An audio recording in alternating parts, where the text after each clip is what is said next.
Dear Miss Callie, isang mapagpalang araw po sa ating lahat. Itago niyo na lang po ako sa pangalang Manuela. Hindi ko tunay na pangalan. Kasal na at may asawang nasa abroad sa bansang Italia. Siya si Edu. Wala pa kaming anak dahil bagong kasal pa lang naman kami nito. Sa una ay masaya naman akong naiiwan sa bahay. Kasi kapag wala akong trabaho sa opisina, ay nalilibang ko naman ang sarili ko. Kung minsan pa nga ay may mas oras pa ako sa sarili ko na magpaganda at ang tinatawag nilang me time. Pero sa bawat araw na magkalayo kami ng aking asawa, doon ko na nadarama ang labis na lungkot na palaging maiwan. Noong una ay sanay naman talaga ako. Kaso nga lang, ay darating ka pa talaga sa oras na ikaw ay malulungkot at mangungulila sa lambing ng iyong asawa. Nung minsang magkasakit ako at ako lang ang mag-isa rito sa bahay, hindi ko alam kung ano ang gagawin noon. Kaya naman after noon, napagdesisyonan naming mag-asawa na kumuha ng helper. Naghanap ako through online, kaso wala akong magustuhan sa mga nakausap ko. Ang iba kasi doon ay demanding, kaya feeling ko hindi kami magkakasundo.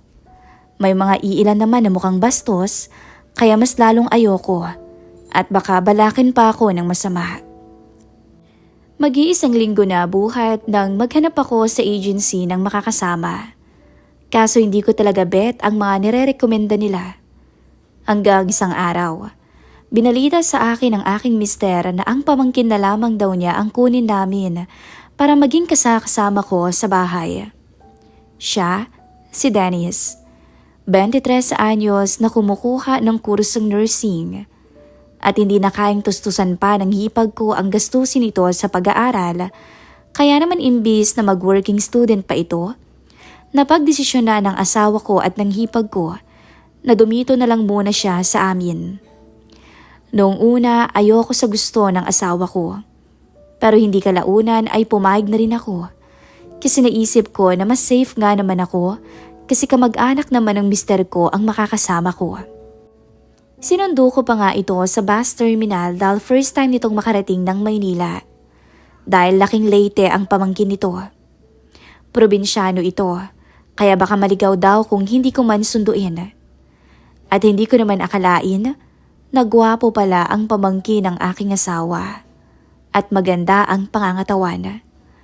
Para siyang yung mga napapanood ko sa mga adult sites kapag gusto kong libangin ang sarili ko sa kama.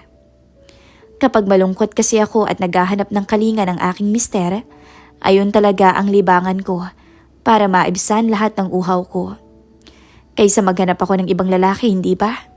At least kahit papaano, mawawala ang lungkot ko. At nung nasundo ko na nga siya, ay parang medyo nahalata akong naiilang siya sa akin. Siguro dahil na rin sa suot ko. I'm wearing short with sleeveless kasi noon. At usually naman ganito talaga ang suotan ko. Nasanay na rin kasi ako dahil mas komportable ako rito. Since wala pa naman akong anak at slim talaga ang katawan ko. Papasa pangaraw ako na iyahanay sa ibang kadalagahan dyan. Maganda rin pala ako at may poros sila ng kutis. May lahi kasi kaming Spanish, kaya likas ang kaputian ng balat ko. Na animoy gumagamit ng kung ano-anong mga produkto dyan. Bago kami umuwi ng bahay, dumaan muna kami ng drive-thru at kumain sa isang tabi. Gutom na rin kasi talaga ako noon. Ang tagal ko kasing naghintay sa bus terminal. Sinadya ko kasing mas maaga dahil baka matagalan ako kakahanap rito. Ang picture pa na naisend sa akin ng aking asawa ay luma at medyo bata pa siya roon. Sinabihan ko na rin siya ng mga house rules at tinuro ko rin ang guest room kung saan siya matutulog. 7 buwan lang naman raw ang itatagal niya rito. Yun ang sabi ng mister ko. Pumayag ako kasi kamag-anak naman siya at bata pa. Ako ay nasa 33 anyos na. Parehas kami ng asawa ko. Late na rin kasi ako nag-asawa dahil breadwinner rin ako sa aming pamilya. Napagtapos ko rin ang 5 kong kapatid bago ako mag-asawa. Kaya kung bibilangin, bago pa lang kaming kasal ang aking mister. At okay lang naman ang setup na meron kami kahit magkalayo. Simula noon, araw-araw bahay at trabaho lang ang ginagawa ko. Habang si Dennis naman, siya na ang kusang gumagawa ng gawaing bahay. At minsan hindi ko naririnig na nagrereklamo to, kahit lalaki ito, ay mas may alam pa yata to sa akin pagdating sa mga gawaing bahay. At natutuwa ako kasi hindi ko na siya kailangang utusan pa ng mga gagawin niya. Ang hindi ko lang nagustuhan nang makita ko siyang nilalaban niya ang mga damit ko. Kaya naiinis ako kasi pati mga underwear ko ay sinasama niya. Wala naman sana sa aking mali siya yun, pero ayoko lang talagang pinapakialaman ang mga gamit ko. Simula noon, medyo nailang na naman siya sa akin. Kaya kinausap ko siya ng masinsinan at naintindihan naman niya kung saan ako nagagalit. At naging okay ulit kami. Naging maayos ang aming pagsasama at balik kami sa dati.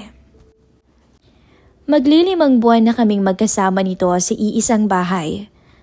Hanggang isang araw, day off ko at buong maghapon lang akong nasa bahay. Ang pagkakaalam ko ay aalis ito at may lalakarin para sa exam nito. Kaya nung oras na yun, wala akong pakialam na lumabas ng kwarto ko na nakapanloob lang. Sobra kasing init o sobrang init na init ako ng gabing yon. Dumiretso ako sa kusina noon at uminom ng tubig. At nabagsak ko na lang bigla ang hawak ko na baso nang makita ko ang binata na nagluluto habang nakatopless lang.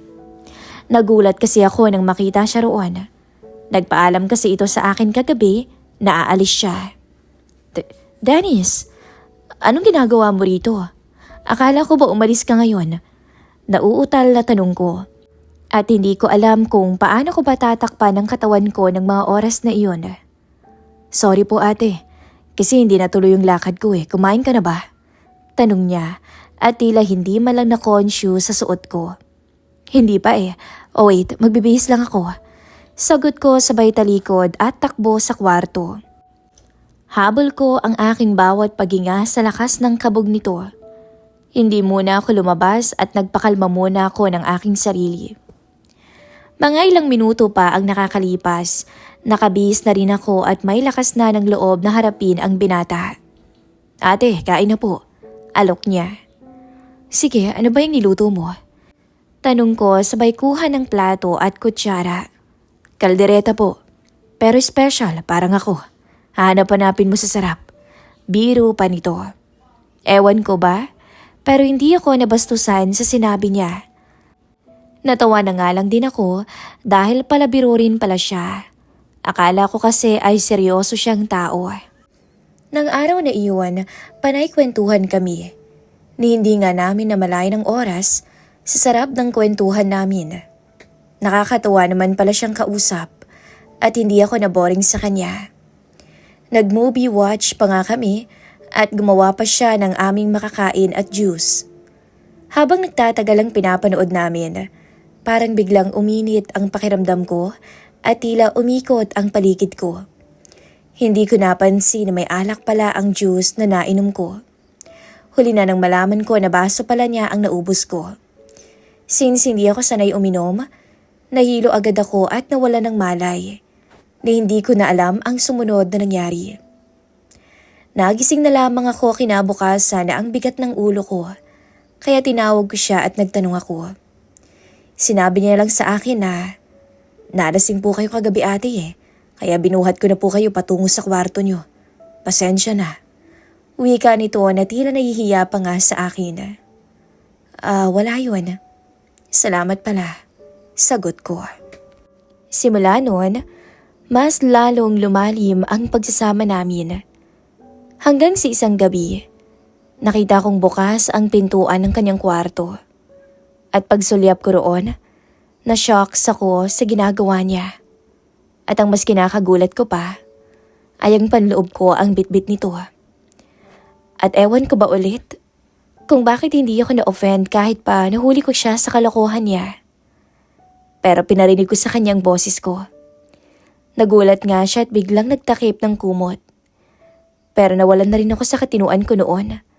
Kaya tuluyan akong pumasok sa loob at inalis ko ang kumot na nakatakip sa kanya.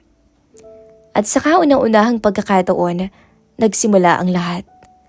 At sa isang iglap lang, ay may nangyari sa amin ng pamangkin ng asawa ko. Natakot pa nga ito pero sinabihan ko siya na itago na lang namin to.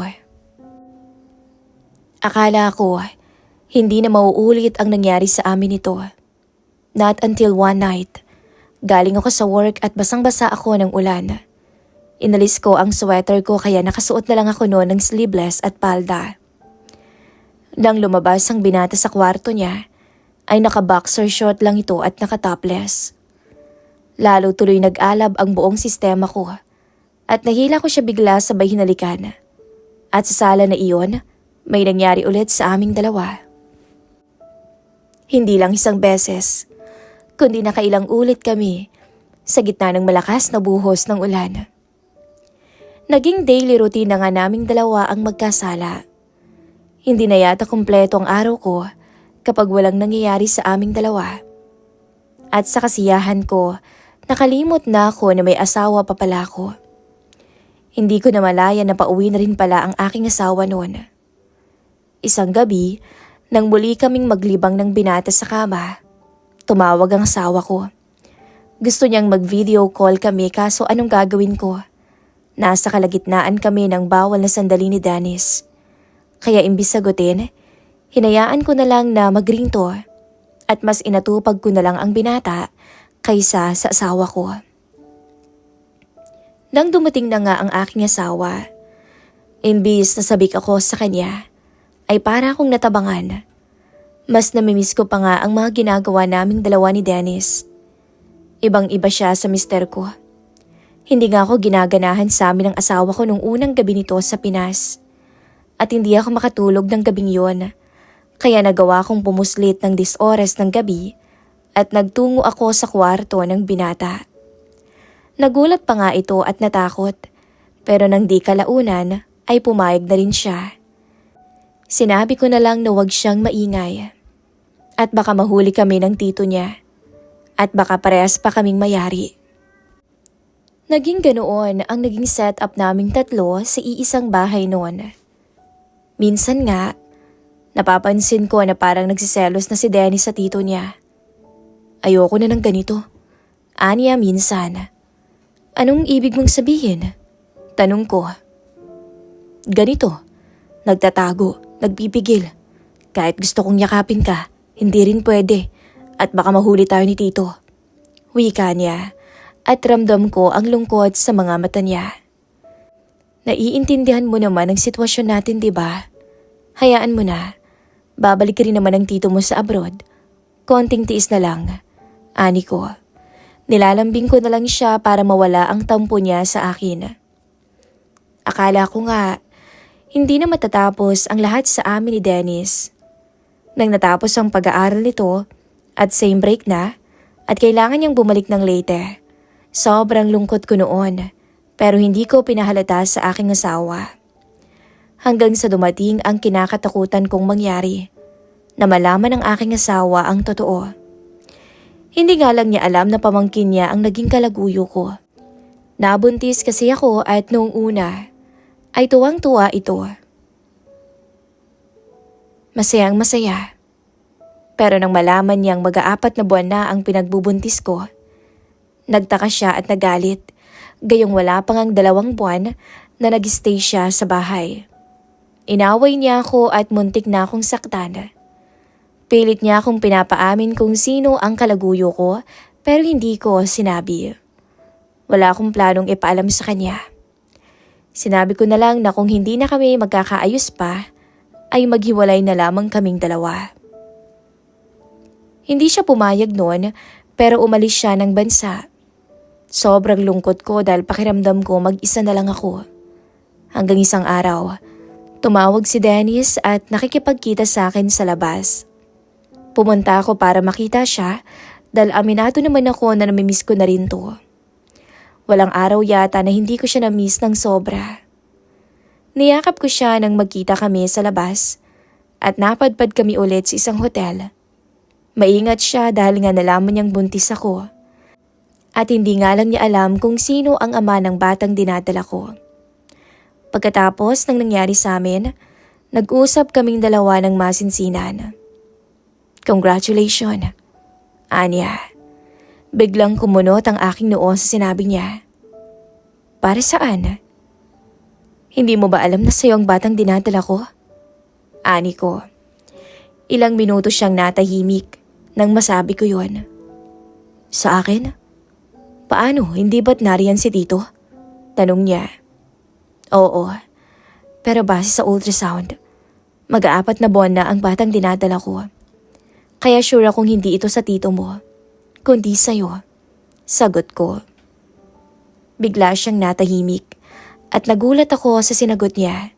Hindi. Hindi mo itutuloy yan.